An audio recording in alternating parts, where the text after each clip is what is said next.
Olá! Para quem está na pegada do concurso para perito criminal, a gente sabe, proteínas e enzimologia, isso não é matéria opcional, é simplesmente essencial. Então o que a gente vai fazer aqui é organizar esse conhecimento todo e, o mais importante, ver como ele aparece na prática, na hora de resolver um crime. Parece coisa de filme, né? Como é que moléculas, coisinhas que a gente nem enxerga, se tornam as principais testemunhas num crime? Bom, a resposta para isso tá na bioquímica forense. E é exatamente isso que a gente vai desvendar aqui. Como esse mundo microscópico vira a peça-chave que pode levar à justiça. Beleza, esse aqui é o nosso mapa da mina. A gente começa com o básico: proteínas, as nossas testemunhas moleculares. Depois, a gente mergulha no código da estrutura. Em seguida, vamos ver como desmontar evidência. Aí entram as enzimas, que são verdadeiros aceleradores de pistas. E para fechar, a bioquímica na cena do crime. É um caminho super lógico, pensado para gabaritar esse tema na prova, né? Então vamos lá, direto ao ponto. Pensem nas proteínas como as ferramentas de uma célula. Elas fazem tudo acontecer. E do que elas são feitas? De bloquinhos, os aminoácidos. E são justamente esses blocos que, quando montados, guardam informações, valiosíssimas para a perícia. Ok, mas o que é que une esses bloquinhos? É a tal da ligação peptídica. Imagina que ela é o cimento, o que cria o esqueleto da proteína. É uma ligação covalente, bem forte. E por que isso é tão importante para a gente? Porque entender a força dela ajuda a explicar por que certas evidências biológicas duram anos numa cena de crime e outras simplesmente desaparecem. Certo. Agora que a gente sabe o que une os aminoácidos, vamos ver como a coisa toda ganha forma. Porque olha só, uma fila de aminoácidos por si só não faz muita coisa. É como um monte de peças de Lego soltas. O segredo está na forma. A função da proteína, o que ela de fato faz no corpo, depende totalmente de como essa sequência se dobra, se inova ela, até virar uma estrutura 3D toda complexa. E aqui tem um detalhe que é ouro para a prova de perícia. A gente tem dois tipos de aminoácidos, né? Os não essenciais, que o nosso próprio corpo fabrica, e os essenciais, que só entram pela comida. E qual a sacada forense aqui? A ausência desses aminoácidos essenciais no corpo pode ser um sinal silencioso, mas muito forte, de um caso de inanição, de negligência grave. É o corpo contando uma história. E esse processo de dobradura não é aleatório, ele segue uma ordem. São 4 níveis. O primeiro, o nível primário. É só a sequência, a ordem dos aminoácidos. Pensa num colar de contas. O secundário já cria umas forminhas locais, tipo um espiral, a tal da alfa-hélice. O terciário é o grande final, é o formato 3D completo, a proteína pronta para trabalhar.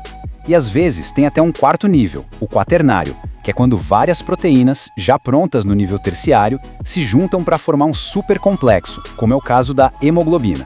Cada nível constrói o próximo. Agora, atenção aqui, porque esse é um daqueles conceitos que separam os amadores dos profissionais na perícia. Existe uma diferença gigantesca entre estragar uma proteína e destruir uma proteína. E saber essa diferença é fundamental para entender o que aconteceu com o vestígio biológico encontrado na cena do crime. Vamos lá, vamos diferenciar isso de uma vez por todas. Desnaturação. Pensa num clipe de papel que alguém esticou. Ele perdeu a forma original, não serve mais como clipe, mas o arame ainda está inteiro. É isso. A proteína perde a sua forma 3D, sua função vai embora, mas a sequência primária, o arame, ainda está lá. Agora, hidrólise. Na hidrólise, a gente pegou esse clipe e cortou em pedacinhos. As ligações peptídicas são quebradas. É a destruição total. É o que acontece na putrefação, por exemplo. E quem é que costuma comandar esse processo de destruição de hidrólise? Muitas vezes são as enzimas. Elas são um tipo especial de proteína que funciona como um acelerador de reações químicas. E olha que interessante, ao mesmo tempo que elas podem degradar uma evidência na perícia, elas também servem como verdadeiros aceleradores de pistas. E por que as enzimas são tão úteis? Por 3 motivos principais. Primeiro, elas aceleram absurdamente as reações. Segundo, a especificidade. É o famoso modelo chave fechadora. Cada enzima tem um alvo específico, ela não sai agindo em qualquer coisa. E terceiro, elas são recicláveis, não são gastas na reação. Essa precisão cirúrgica e essa eficiência que fazem delas ferramentas fantásticas para os testes forenses. Muito bem, agora chegamos na parte mais legal. A hora de conectar toda essa teoria com a prática, com o dia a dia da perícia. Como é que tudo isso que a gente viu vira uma prova, uma pista, um laudo que ajuda a resolver um crime? Vamos ver os exemplos práticos. Olha aí um exemplo clássico, figurinha carimbada em concurso, fosfatase ácida. O que é isso? É uma enzima. E por que ela é importante? Porque ela é encontrada em uma concentração altíssima no sêmen. Então, se um perito encontra essa enzima no vestígio, bingo, é um indicativo fortíssimo da presença de sêmen, o que é obviamente crucial em casos de crimes sexuais. Ah, o luminol. Todo mundo já viu em série de TV. Mas como ele funciona? A mágica é pura bioquímica. Lembra da hemoglobina, a proteína do sangue? No centro dela tem um íon ferro. E é esse ferro que age como catalisador, que acelera a reação do luminol e faz ele brilhar. Ou seja, é a própria estrutura da proteína que está ali, agindo e revelando a presença de sangue. Mas calma lá. Todo bom perito sabe que não dá para sair condenando alguém só com o luminol. Ele é um teste de orientação, não de certeza. Por quê? Porque outras coisas também podem fazer o luminol brilhar. Água sanitária, por exemplo, ferrugem, sais de cobre, até sangue de animal. Por isso, ele aponta a direção. Mas depois sempre é preciso fazer um teste confirmatório para ter certeza de que é sangue humano. E se a gente está falando de evidências que duram, que resistem ao tempo, a gente tem que falar da queratina. É a proteína que forma nosso cabelo, pelos, unhas. A estrutura dela é super reforçada com enxofre, o que a torna uma verdadeira fortaleza. Ela resiste à degradação muito, mas muito mais que outros tecidos.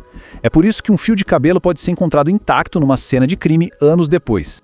Para fechar nossos exemplos, vamos falar de um processo um pouco sombrio, mas fascinante, a autólise. Basicamente, depois da morte, as células começam a se autodigerir. Lembra da hidrólise? É isso. As enzimas que ficavam guardadinhas dentro das células escapam e começam a quebrar tudo. E para o perito entender em que estágio esse processo tá, a velocidade com que ele acontece é uma das ferramentas para estimar há quanto tempo a morte ocorreu. É a cronotanatognose. E com isso a gente fecha essa revisão. Fica claro, né? Do átomo até a fita de isolamento na cena do crime, as proteínas e as enzimas são protagonistas. A gente costuma pensar muito no DNA, que responde à pergunta quem. Mas as proteínas, elas estão começando a responder o como, o quando e até o porquê. E a pergunta que fica no ar é justamente essa. Qual será o próximo grande segredo que essas moléculas vão revelar pra gente na ciência forense?